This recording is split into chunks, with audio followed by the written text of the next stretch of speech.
વ્યાધિ પીડિતમ કર્મ બંધને જેમ આ ભગવતીનું હૃદય પડ્યું હોય તે અરવલ્લીની ગિરિમાળાઓની અંદર 51 શક્તિપીઠ પૈકી અંબાજીનું મંદિર આવેલું અને અંબાજીથી 6 કિલોમીટરની દૂરી ઉપર અતિ પૌરાણિક જેને કહેવાય સ્વયંભૂ સ્કંદ પુરાણમાં જેનો ઉલ્લેખ થયો ભગવાન કોટેશ્વર મહાદેવનું અતિ પૌરાણિક મંદિર અને એવું કહેવાય છે કે ભગવાન સ્વયં ત્યાં પાતાળમાંથી ભગવાન પ્રગટ થઈ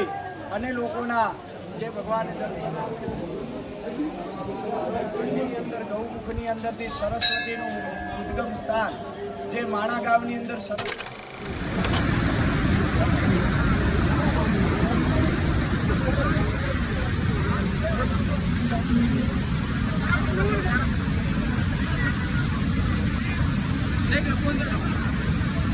અને અનેક જગ્યાથી તે ઉત્પન્ન થઈ તેના પૈકી એક મુખ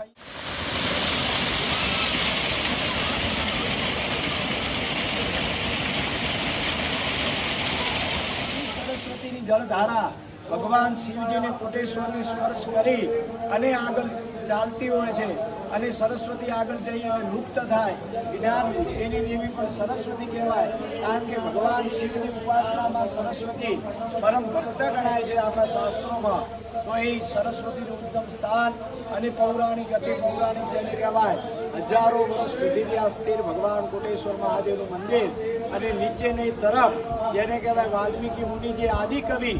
જેને આપણે આદિકવિ તરીકે ઓળખીએ એવા વાલ્મીકી મુનિ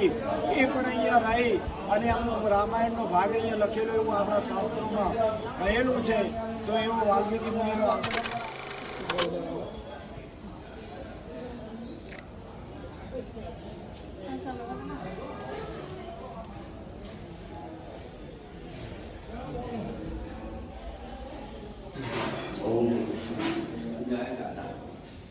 શંકર શિવના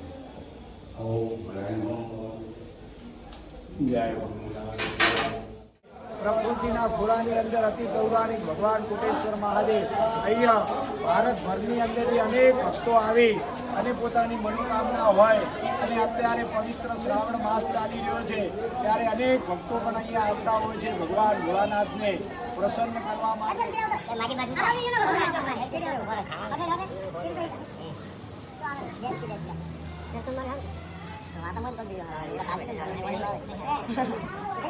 જળથી અભિષેક કરતા